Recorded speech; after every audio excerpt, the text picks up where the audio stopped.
Sam Ray was home alone when he faced the most crushing trial of his life. It was July 2nd, 2015. The 18-year-old was working under his truck at his family's home in Nashville, Tennessee. I used jack stands, went through the proper procedures at least.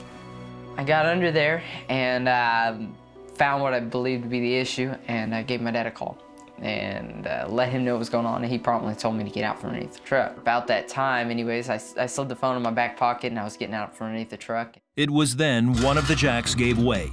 Thousands of pounds slammed onto one of Sam's arms and his abdomen. It's a very helpless feeling. I accepted it from the moment of impact pretty quick afterwards, that I might not get out of this. With the weight of the truck slowly crushing his body, Sam fought to breathe. It was a very labored job to breathe.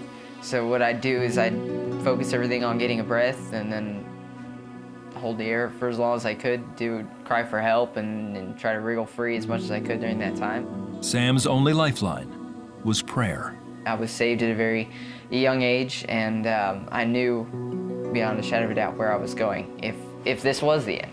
So it made the moment so much easier to deal with. It was still scary because, I had family, friends, and things I wanted to do, a life that I wanted to live. Sam had been pinned more than 30 minutes when he heard a familiar voice, Siri from his iPhone. It was in his back pocket and was somehow activated by the pressure on Sam's body as he struggled to get free. But Siri went off, and that's when I started trying to give voice commands and telling it, call 911. And Siri, call 911. Siri. After several attempts, Siri responded. 911. Perfectly! Help me! The call set off a string of radio and cell phone alerts for first responders in the area. One of them, a volunteer firefighter, happened to live just down the street. Within minutes, he was able to jack up the truck and pull Sam to safety. Shortly after, a life flight unit from Vanderbilt University arrived. When we first received the call, all the information we had was that we had a young man that had been trapped under a vehicle for, we think, about 30 minutes. So obviously we prepared for the worst, thinking that this could be significant injuries, especially having been under a heavy vehicle for a certain amount of time.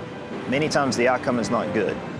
Doctors feared Sam had several internal injuries that could cause long-term damage. Immediately, Sam and his family turned to prayer. I think the biggest one was that God would have his will and way. Regardless of what the outcome, I knew he would have control and that he would bring it around to be what he wanted it to be. But lots of fear and disbelief that this is my son. This is something that's happening to our family. Doctors ran a battery of tests to rule out any major internal organ damage, but only discovered a few broken ribs and burns. The very next day, Sam walked out of the hospital. The doctor said he could not believe, with the truck falling on him, that there wasn't any more severe injuries than what he had, and that we were very blessed. I knew he'd been protected and God had his hands on him. Doctors told the family if things didn't happen the way they did, Sam could have lost his life. To see Sam leave the hospital in a relatively short period of time was very miraculous. Things could have been much worse if he had not been able to call 911 and get a first responder to assist. Had the car come down even another inch and broken more ribs or done more damage to his spleen or bruised more lung tissue, any change in the way that went down, he might not have walked away at all. You can call it divine intervention, but he's here for a reason. Sam's Siri rescue gained national media attention, but the Ray family give God all the credit. God kind of has his hand in everything. So whether people call me lucky or blessed, either way I know it's God. So they can argue and say, oh, well, phone did this and phone did that. Nah, phone didn't do anything, it was God. Power of prayer, it works. Sometimes people think they're speaking to air, but God's there and he hears what you're praying. And no matter how many times you pray, he still hears you.